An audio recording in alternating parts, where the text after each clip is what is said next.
ಬದುಕಿನಲ್ಲಿ ನಮಗೆ ಮೊದಲನೇದಾಗಿ ಅಂತ ಬರುವಂಥದ್ದು ಯುದ್ಧ ಅನ್ನೋದು. ಈ ಯುದ್ಧ ಅನ್ನೋ ಪಾಠವನ್ನು ಸಾರಾ ಅಬೂಬಕರ್ ಅವರು ಬರೆದಿದ್ದಾರೆ. ಈ ಪಾಠದಲ್ಲಿ ನಾವು ಯುದ್ಧ ಅಂತ ಅಂದರೆ ಏನು, ಸಾವು ನೋವುಗಳಾಗಿರಬಹುದು, ರಕ್ತಪಾತಗಳಾಗಿರಬಹುದು, ಅಳು ಆಗಿರ್ಬೋದು, ದುಃಖಗಳಾಗಿರ್ಬೋದು, ರೋದನೆಗಳಾಗಿರ್ಬೋದು, ಅದನ್ನೆಲ್ಲನೂ ಕೂಡ ನಮಗೆ ನೆನಪಾಗತ್ತೆ. ಇದರಲ್ಲಿ ಬರುವಂತಹ ವ್ಯಕ್ತಿಗಳು ರಾಹಿಲ್ ಅಂತ ಅನ್ನೋರು, ಇವರು ಡಾಕ್ಟ್ರು. ಈ ಡಾಕ್ಟರ್ಗೆ ಏನಾಗುತ್ತೆ, ಒಂದು ಸತಿ ಏರೋಪ್ಲೇನಲ್ಲಿ ಹೋಗಬೇಕಾದ್ರೆ ಅವ್ರಿಗೆ ಒಂದು ಕಂಟ್ರೋಲ್ ತಪ್ಪಿ, ಅಂದರೆ ಪೈಲಟ್ ಏನಿರ್ತಾರಲ್ಲ ಅವ್ರಿಗೆ ಕಂಟ್ರೋಲ್ ತಪ್ಪಿ ಆಕ್ಸಿಡೆಂಟ್ ಆಗುತ್ತೆ. ಅದರಲ್ಲಿ ಇವರು ಹೇಗೋ ಬಚಾವಾಗಿ ಒಂದು ಸಾಗರದ ತೀರದಲ್ಲಿ ಬಿದ್ದು ಬಚಾವಾಗಿ ಬರಬೇಕಾದ್ರೆ ಒಂದು ಯಾವುದೋ ಒಂದು ಎಲ್ಲಿದ್ದೀವಿ, ಯಾವ ಜಾಗದಲ್ಲಿ ಇದ್ದೀವಿ ಅನ್ನೋದು ಕೂಡ ಇವರಿಗೆ ಗೊತ್ತಿರೋದಿಲ್ಲ. ಹಾಗೆ ಅವರು ತೆವಳುಕೊಂಡು ಏನೋ ಕಷ್ಟಪಟ್ಕೊಂಡು ಎಲ್ಲೋ ಹೋಗಿ ತಲುಪಿದಾಗ ಎಲ್ಲೋ ಗುಡುಗು ಮಿಂಚುಗಳಿಂದ ನಾನೆಲ್ಲೋ ಒಂದು ಕಡೆ ತಲುಪ್ತಾ ಇದ್ದೀನಿ ಅನ್ನೋ ಧೈರ್ಯ ಬರುತ್ತೆ. ಇಷ್ಟು ದೂರನಾದರೂ ನಾನು ಬಂದಿದ್ದೀನಿ ಅಂತ ಒಂದು ನಂಬಿಕೆ ಬರುತ್ತೆ. ಅಲ್ಲಿ ಹೋಗಿ ಎಲ್ಲೋ ಒಂದು ಕಡೆ ಒಂದು ಮಿಂಚು ಬರ್ತಾ ಇರೋ ಥರ ರೋದನೆ ಕೇಳಿಸ್ತದೆ. ಯಾರ್ದಿದು ಏನಿದು ಅಂತ ಹೋಗಿ ಆ ಮನೇನ ಹುಡುಕೊಂಡು ಹೋಗಿ ಒಳಗಡೆ ಹೋಗಿ ನೋಡಿದಾಗ ಏನಾಗುತ್ತೆ, ಒಂದು ಬಾಗಿಲು ತಟ್ಟಕ್ಕೆ ಕೇಳ್ತಾರೆ. ಒಬ್ಬರು ವಯಸ್ಸಾಗಿರುವಂಥ ಅಜ್ಜಿ ಇವ್ರಿಗೆ ಒಂದು ಸಹಾಯವನ್ನು ಮಾಡ್ತಾರೆ.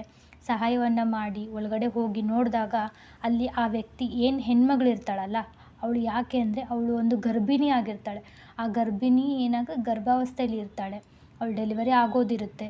ಆ ಟೈಮಲ್ಲಿ ಅವಳಿಗೆ ತುಂಬಾ ಕಷ್ಟ ಆಗ್ತಾ ಇರುತ್ತೆ. ಇವರು ಹೋಗಿ ಆಮೇಲೆ ಆ ಒಂದು ವಯಸ್ಸಾದಂತಹ ಅಜ್ಜಿಗೆ ಇವರು ಹೊರಗಡೆ ದೇಶದವರ ಅಥವಾ ನಮ್ಮ ದೇಶದವರ ಅನ್ನೋ ಒಂದು ಕೌತುಕ ಇರುತ್ತೆ. ಏನಾದರೂ ನಮಗೆ ಮಾಡಿಬಿಡ್ತಾರಾ ಅನ್ನೋದಿರುತ್ತೆ.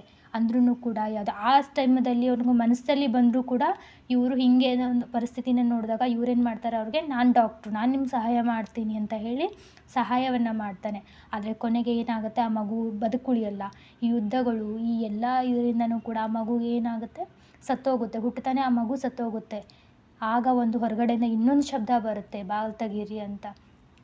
ಈ ಅಜ್ಜಿಗೆ ಮತ್ತೆ ಯಾರಿರಬಹುದು ಅನ್ನೋ ಒಂದು ಕುತೂಹಲ ಕಾಡುತ್ತೆ. ಹೋಗಿ ಅದು ಅಧಿಕಾರಿಗಳಿರ್ಬೋದು ಅಂತ ಒಂದು ಅಂದ್ಕೊಂಡು ಬಾಗಿಲನ್ನ ತೆಗಿತಾರೆ.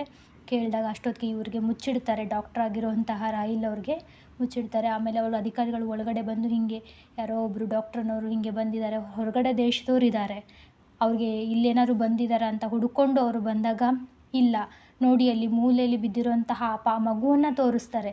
ಅಲ್ಲಿ ಬಿದ್ದಿರುವಂತಹ ನೆತ್ತರಾಗಿರ್ಬೋದು, ಆ ಒಂದು ಗರ್ಭಸ್ಥಿ ವಾಸನೆ ಆಗಿರಬಹುದು, ಇದನ್ನೆಲ್ಲನೂ ಅವ್ರನ್ನ ನೋಡಿ ವಾಪಸ್ಸು ಇಲ್ಲ ಇಲ್ಲಿ ಬಂದಿರೋದು ಸಾಧ್ಯ ಇಲ್ಲ ಅಂತ ವಾಪಸ್ ಅವರು ಹೋಗ್ತಾರೆ.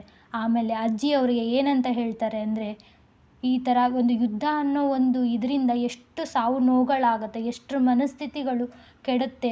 ಒಂದು ಸಾವುಗಳು ಬಂದು ಅವರಲ್ಲಿರುವಂಥ ಆತ್ಮಸ್ಥೈರ್ಯವನ್ನು ಕುದಿಸುತ್ತೆ, ಒಂದು ಸಂಬಂಧಗಳನ್ನು ಕೆಡಿಸುತ್ತೆ ಅನ್ನೋ ಒಂದು ಪಾಠನ ಇದರಲ್ಲಿ